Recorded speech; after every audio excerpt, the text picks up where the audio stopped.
Om Sthapakaya cha dharmasya sarvadharmasvarupine avatara varishtaya Ramakrishnaya te namaha.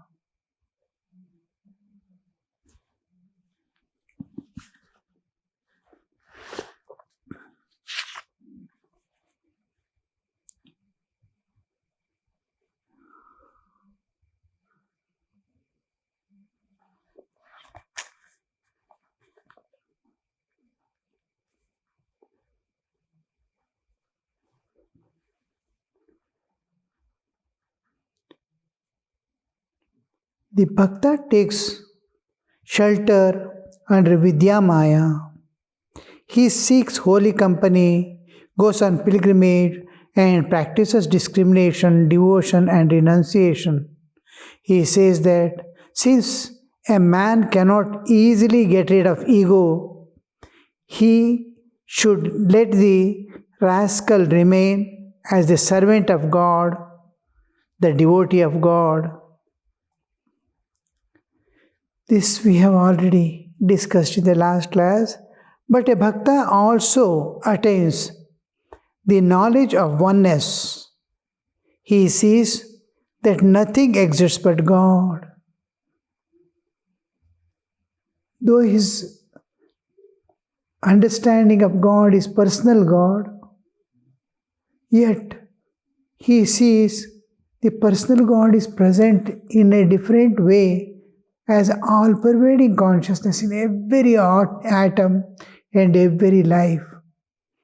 Because he cannot see God yet, because he cannot see or he has not seen the real aspect of God, the whole thing is built on a kind of imagination-like. So to make it true, what is visible aspect of God, he starts serving simultaneously with his spiritual practices. He practices meditation, japa and all that, but gives more importance to the visible aspect of God, the world and the living beings. In serving the living beings, he feels he is serving the living God on this earth. Slowly his eyes open, in and through the object of his. Wherever he is serving, he is trying to see the divine. A helpless person is there and he serves a diseased or a rather unhealthy person is there. He goes and gives medicines and all, takes care of his, and put all the efforts to see the God in that person. In spite of it, he will not be able to so easily see. So he offers all his duties as a worship unto God. I have done this. I am trying to see you in this. Please reveal yourself in this person. I am trying to do all things. Now you accept this as my worship also. So slowly, because he is intensely active in the external world, in serving the people in this world, taking care of nature around, his understanding of God has expanded from his own personal comforts and luxuries to the extent of, it is just like a person who is totally to himself. Now to him, suppose he gets married, his attention is totally, he takes a huge responsibility of being with someone. And then as the family expands, number of children and all, his attention and mindness has expanded to the family level. Can it expand further in the social structure, to the village level, to the country level? This is expansion. Like that, bhakta, his expansion of God understanding slowly expands to wherever suffering is there, wherever means where he can hide, where he can show.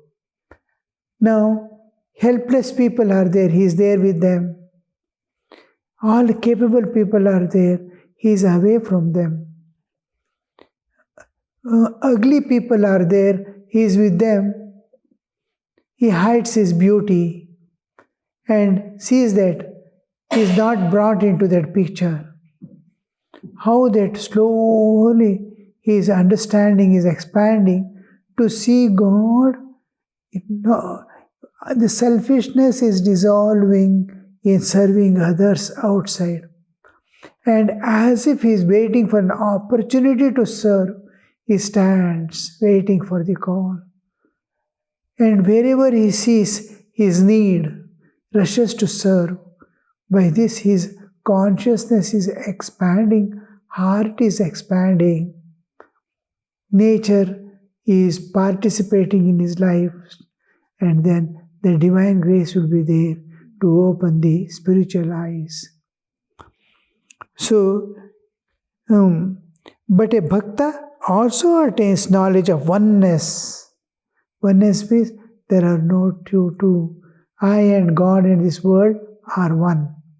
Jiva, Jagat and Ishvara are together one reality. He attains oneness. He sees that nothing exists but God. Whatever is there, just like Advaitin, to the same state, is Sarvam Khalvidam Brahma. He reaches that state of Sarvam Khalvidam because his consciousness himself as if has expanded into the other people, into the world. Otherwise, even after taking up spiritual practices with God realization as ideal, he is to himself. He has not expanded at all. So, realization should be postponed. Just like college, somebody fails or passes, but his results are withheld.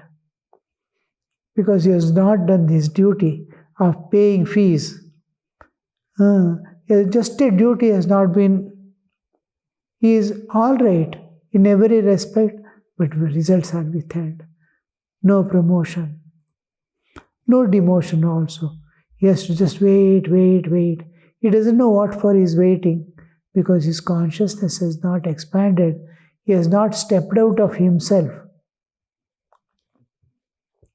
He does not regard the world as a dream, but says that it is God himself who has become everything.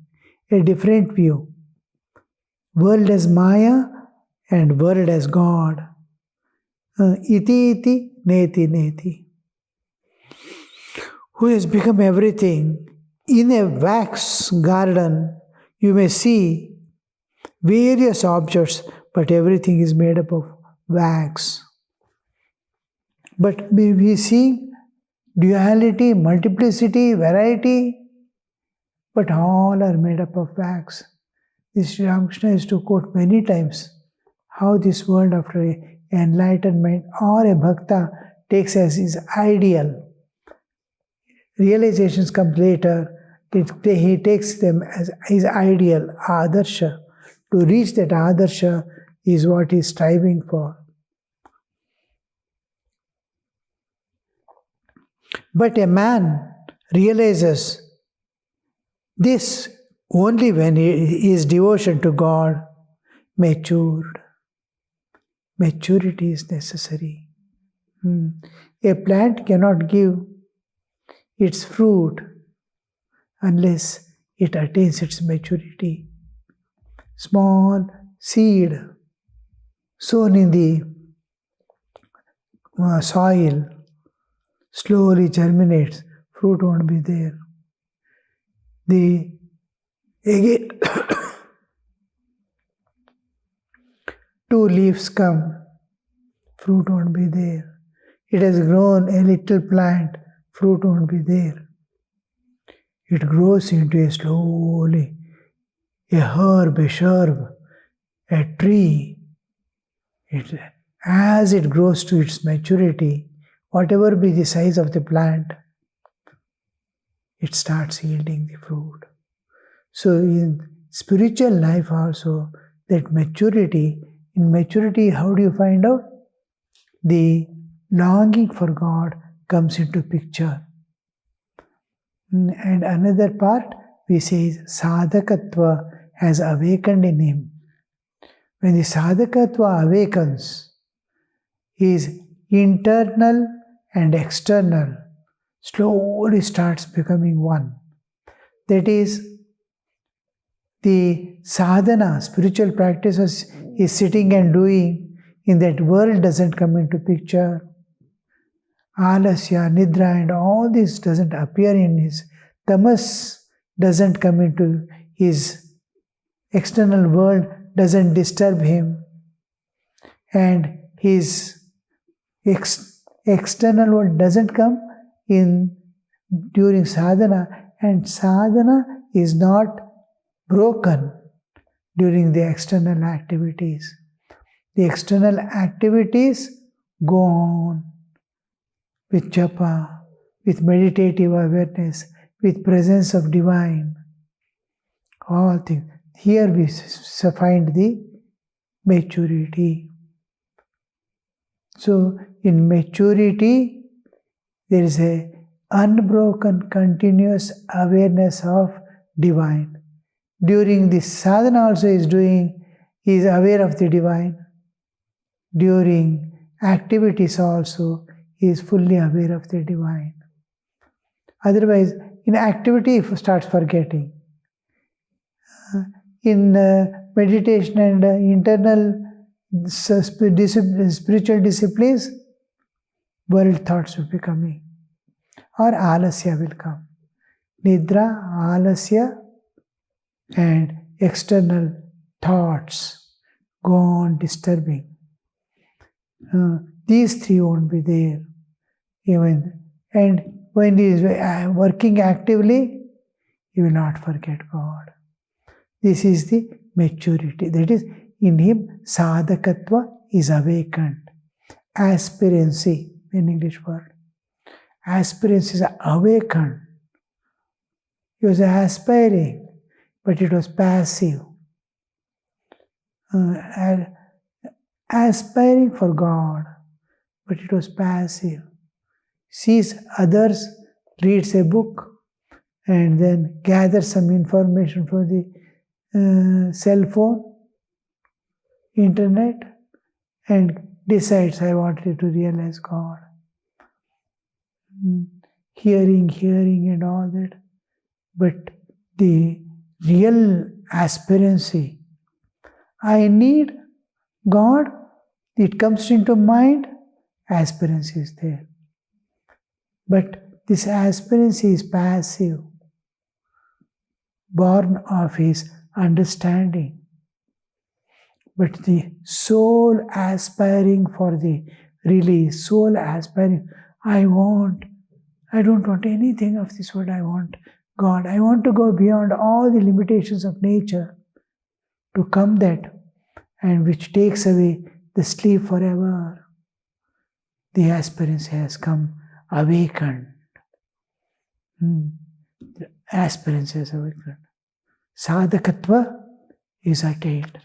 He is sadhaka, but a passive sadhaka, not active, has not come. When active sadhaka awakens from within, work goes on smoothly, processed by nature. He is just an instrument in the hand of nature, where his participation is not there, but work is smoothly going on, including high intellectual works like designing or designing a computer. How much? Or war field, working in war field. All this, 24 hours you must be awake to the external things. All that smoothly go on without his participation. He is working actively without his knowledge.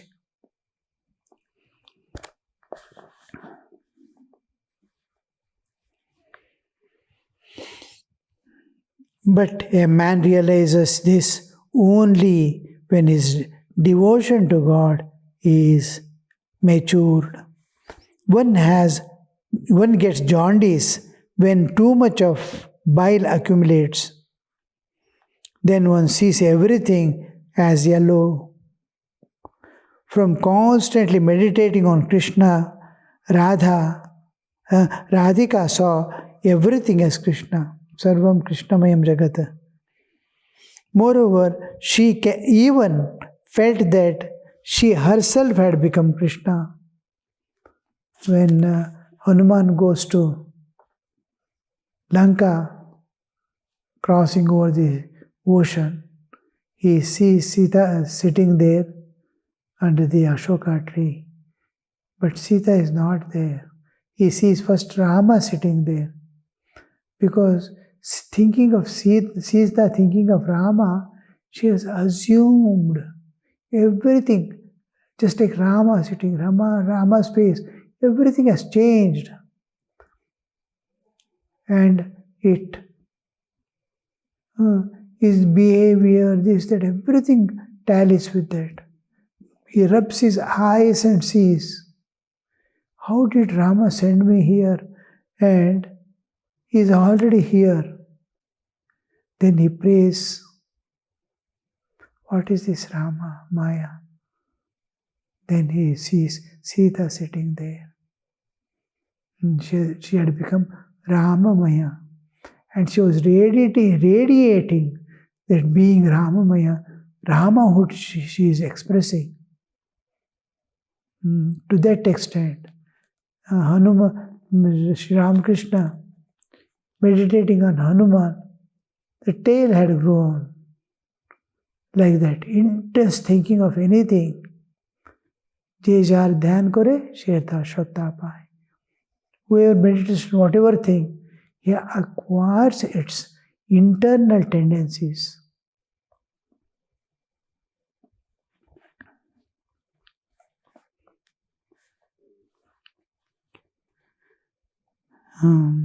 If a piece of lead is kept in the lake of mercury a long time, it turns into mercury. The cockroach becomes motionless by constantly meditating on Kumira worm. It loses the power to move.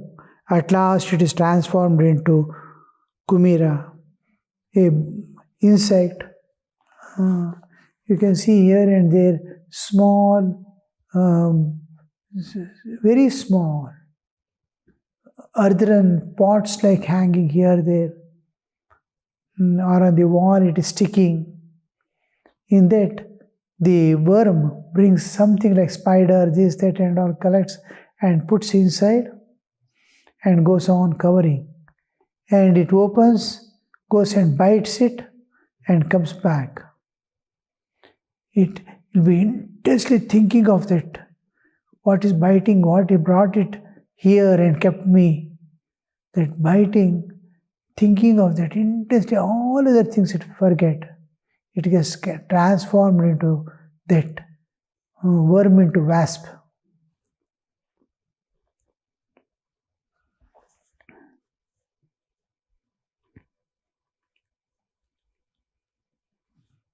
At last transformed into a Kumira. Similarly, by constantly meditating on God, the bhakta loses his ego. Most important, most difficult part of sadhana, destruction of ego or dissolution of ego. He realizes God. He is He and He is God. It's the identity with God. If the ego dissolves, nothing exists. Ego is what differentiates itself from the rest of the universe. Now, when ego is dissolved, he sees God everywhere and himself being that oneness with God.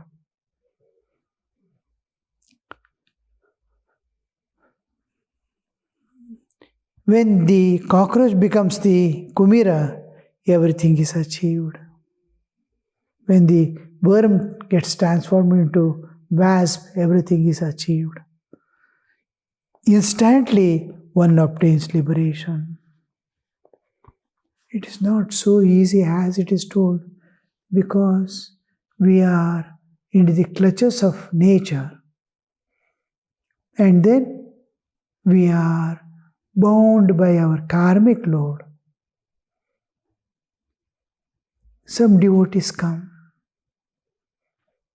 They are free, totally free. They don't have any duties and responsibilities. They come often as volunteers. And after staying for a few days, they want to go back somewhere. I used to wonder, oh, they are totally free. Why should he go back or anywhere? Why should he loiter in this world? I look at them, but it is not. Their karma is dragging and taking them. Karma is going to take away. Unless one surrenders unconditionally to divine, the karmas are going to take you away, where you have to go and experience that sukha dukkha. I saw, when I was coming out of the order, finally they accepted my going to forest for tapasya. And when they gave me relieving letter, I stated, only support of my life and existence was the ashrama. And I went to the main shrine.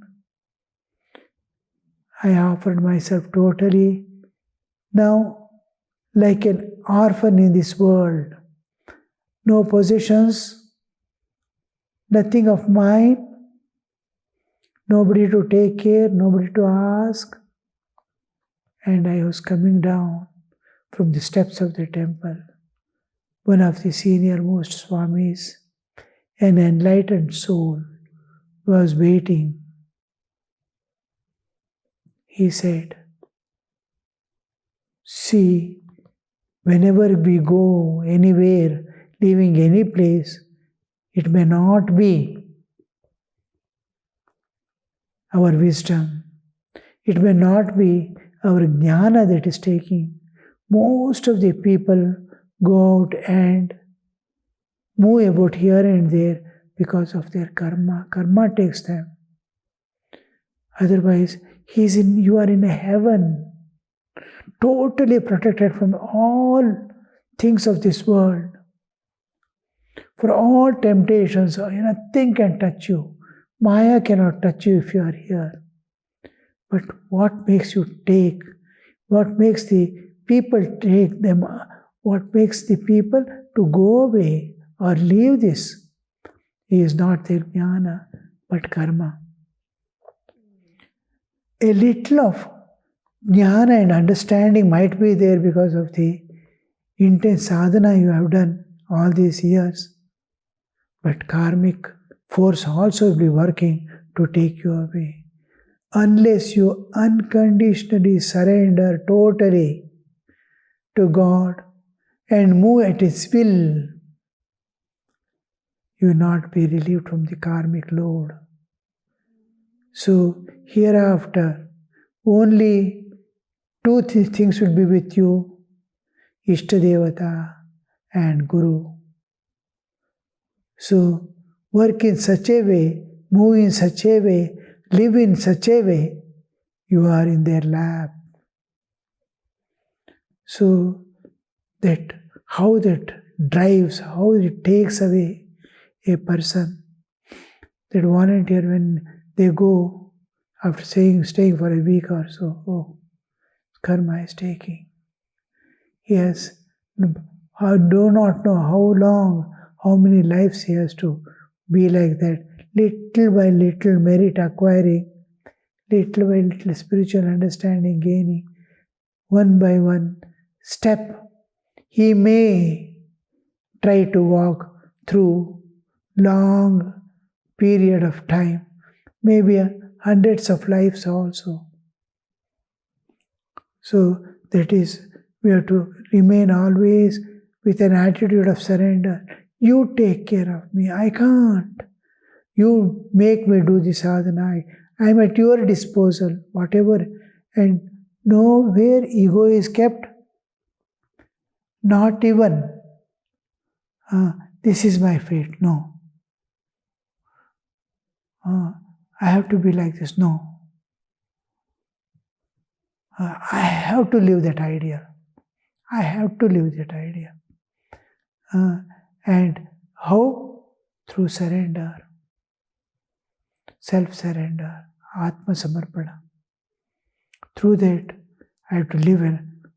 And God's participation makes you fully awake to the ideal to the extent I am that ideal.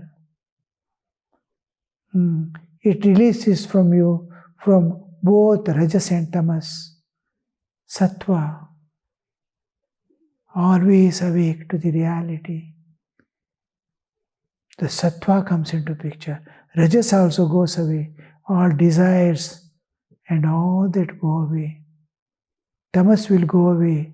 No sleep, no strain, no stress.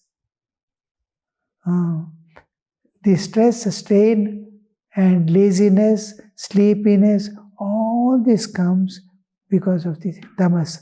Tamas is to be like matter. Matter alone is tamas. Man acquiring the matterhood is tamas. How hard to break, you see. A stone is there. Matter. Like that. Suppose it hits someone or somebody hits their leg, how painful it will be. Pain-giving person is tamas. Disobedient, not able to follow the rules and regulations properly, uncontrolled mind. All these are signs of seeking something other than what we need. What is our share is rajas. I want this, I want that.